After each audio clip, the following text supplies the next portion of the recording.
Hi, Steve Barnes here with Life Writing Live once again.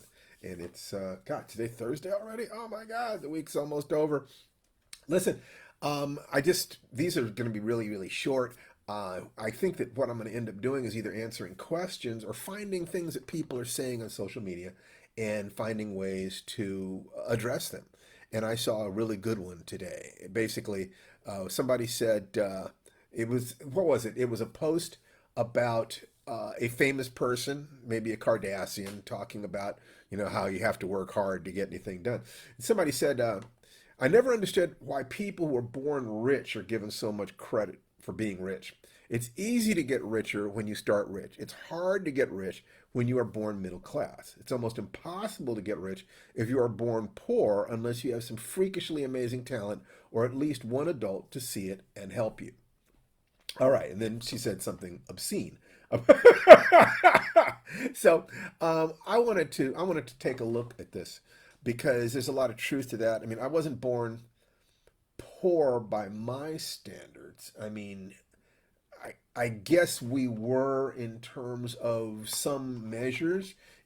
Money was always a problem, but my mom never let us feel like we were poor. So it's kind of hard to say that, and I don't want to dishonor her in that sense. Lower middle class, the black lower middle class is probably pretty close to white poverty in that sense. But we were okay. But my mom, for instance, sold encyclopedias so that we would have a fresh set of world books. She just did not let us, you know, she made sure we had library cards and she made sure that we had cultural experiences. I think that is, oh, it's Graciela Casillas. It's great seeing you too, Graciela. I hope that your life is wonderful and that you and your family are well, and I hope to see you. I'm actually, my wife is starting to enjoy practicing martial arts. She's using a body action system, and it would be fun to get her a private lesson with you. So if you want to PM me, say, how much do you charge?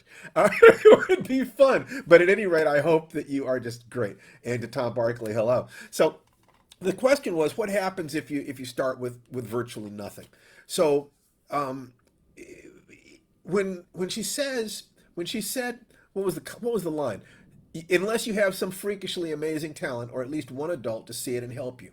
You know something? There's a lot of truth to that. You're going to need to be very unusual. Most people stay in whatever social class they were born into. It takes unusual incompetence to fall, and it takes unusual competence to rise. And if you have a lot of issues, if you have a lot of things that are mitigating against you, there are gender things and sexual orientation things and racial things and cultural things that can make it harder, then I don't want to underestimate the impact of any of those things. But she says two things that are really important. Freakishly amazing talent. Well, maybe that's true. What if that's true? Let's interrogate that. See, first of all, I don't believe that talent is innate. I believe that talent is a matter of focusing on something over a long period of time until you've got it. That talent in that sense and skill. That every single extraordinary person I've ever met, when I got close to them, what I saw was a lifetime of hard, focused work that was so intense and so prolonged that most people can't even imagine. I remember reading a book called The Mind of a Magician, I think it is, maybe The Magician's Mind. It's about the mindset of professional magicians.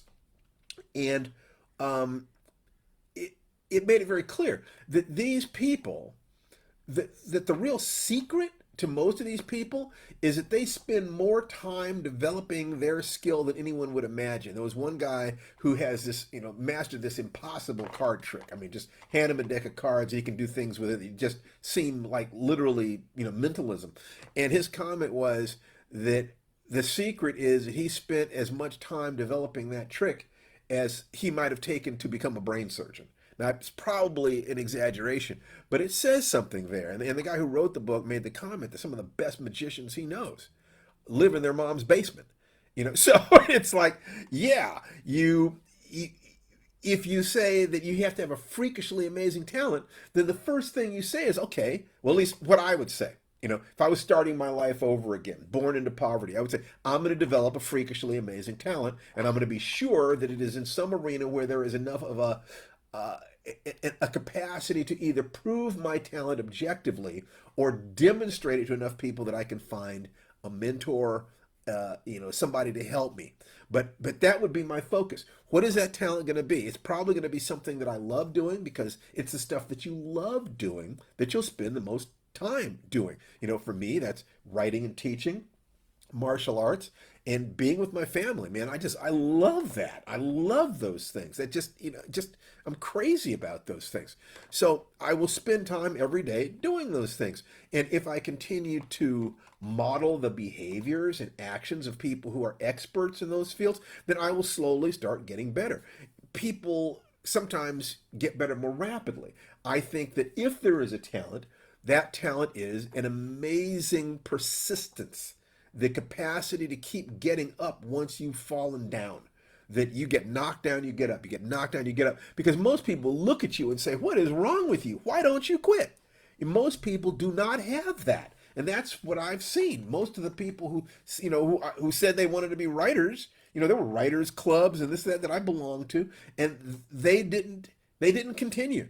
I kept getting kicked in the teeth, kept getting rejections, kept getting disappointments. My heart was broken so many times in so many ways, but for whatever reason, I just kept coming back. So that's the first thing. Decide to develop a freakishly amazing skill. Was it Steve Martin made the comment, "Get so good that no one can deny that you're that good." That's what your goal has to be. What are you going to do it? In what arena are you going to be freakishly good? Find it, because it's not that 10,000 hours makes you a master. It's that all masters spend at least 10,000 hours. That you look at these masters, and they have, on average, spent 10,000 hours doing it. So if you're not willing to spend 10,000 hours, you're not really serious about mastery. You're kind of, well, it would be nice to be good at something, but if the average person watches 3 hours of television a day or is on social media a couple hours a day, it's very clear we have the time. What you don't have is the focus, the self-confidence, the belief in yourself. You're using, say, "I was born poor," or "I was born this," "I was born that." Something, it is true that those things are obstacles. They drop the curve. The average member of your group will perform less. However, that doesn't say anything about what the individuals within that group can do.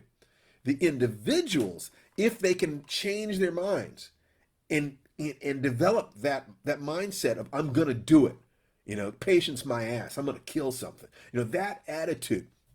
If you can develop that, then all the people I know of who succeeded, starting with relatively nothing, had an attitude very much like that. All of them, every one of them. And so, I remember hanging around with Octavia Butler. Octavia and I lived walking distance from each other for years. And she was born with nothing. And by the end of her life, she had been acknowledged as a genius. She won the MacArthur Genius Grant. And now, if she'd lived longer, she would have seen her stuff all over Hollywood. People developing all these series. But her family's getting that money. So she was obsessively focused too. And she put all of her energy into something that she loved, such that even if she didn't achieve it, she would have spent her life doing the thing that she loved. I mean, isn't that the real reward? To spend your life doing the thing that you love. Now, if you can figure out a way to get paid for it too, that's even better. I love getting paid for it. But the real thing, the real present, the real gift to yourself is to spend your life doing what you want. Now, if you get paid for it, great, because then, if you don't have to split your time between flipping burgers and writing stories, you're going to get better at writing stories. So, yeah, I have written some stories in some context where it was just for the money, but I found a way to grow in that process because my goal was mastery. I was going to master this. I wanted to be freaking amazing at this. Okay? Now, we talked about that, and we will talk about excellence more. But what about the other part of it? At least one adult to see you and help you. And that is the truth. You can't do it alone. You're going to need to find allies, people who are further along. If you can, and some of my allies, I started that relationship by paying for them. There's Steve Muhammad, who is one of the great teachers of my life. I paid to be one of his students. okay, so that I could model him. He helped me. He saw where I was scared, where I was weak, where I did not understand, and he provided me with a model of how to become strong. Larry Niven, on the other hand, I could not pay Larry. I mean, Larry's a multimillionaire. I was broke, but what I could give him was sincerity. I had done my homework. I was already a writer. I just wasn't a very published writer. I still needed a lot of help. And I was sincere. I was honest. I was interesting. I could hold a conversation with him. I knew his work and could discuss his work with him. And he decided to give me a chance. And when he gave me that chance, you had better believe that I did everything in my power to be sure that he would never regret having given me that chance. He handed me a story that he hadn't been able to write to his satisfaction. And I worked my heart out to get that right. But I'd also done my homework. Now, here's the whole thing. He could say, well, you were lucky you found Larry Niven. Yes, I was lucky, but I'd also prepared. And another thing, Larry wasn't the first person I asked. I asked Ted Sturgeon. I asked Harlan Ellison. I asked Gordy Dixon. I asked a bunch of different people, can you help me? Would you help? And they were all nice to me. But no, they didn't help me. Ray Bradbury, they could not help me in that way. So it was a matter of knowing exactly what I wanted, being willing to work my butt off for it. I didn't ask anybody else to do my work for me. And I kept asking, will you help me? Will you help me? Will you help me? And I was the nicest, sweetest person because I figured that, yeah, there are people who really succeed that are assholes. If they're geniuses, they can succeed and be an ass. I knew I was prepared to work my heart out, but I didn't know that I was a genius. So I figured, you know something? Let me be the nicest person I can be. Because nice people always have people that are willing to work. If you've got the power, if you can do it, if you've got the goods, and you're also easy to work with, oh my God, everybody wants to work with you. If they know that you're easy to work with and you're a sweetheart and you've got the goods, oh, that's perfect. So if you're just kind of okay, but you're an absolute sweetheart, people will help you. If you're a genius but an idiot, people will put up with you. But if maybe I could develop that freakishly amazing skill, or as close to it as I could get. I mean, seriously, I'm not trying to say that that's what I've got.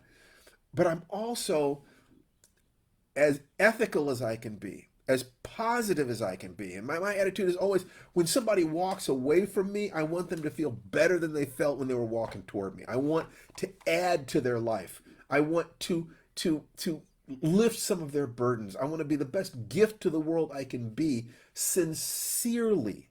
See, that was the thing I could give Larry. I could offer him sincerity. I genuinely love that man. I mean, right down to the bottom of my heart. Now, I liked him and I respected him at first. But how can you not love someone who changes your life?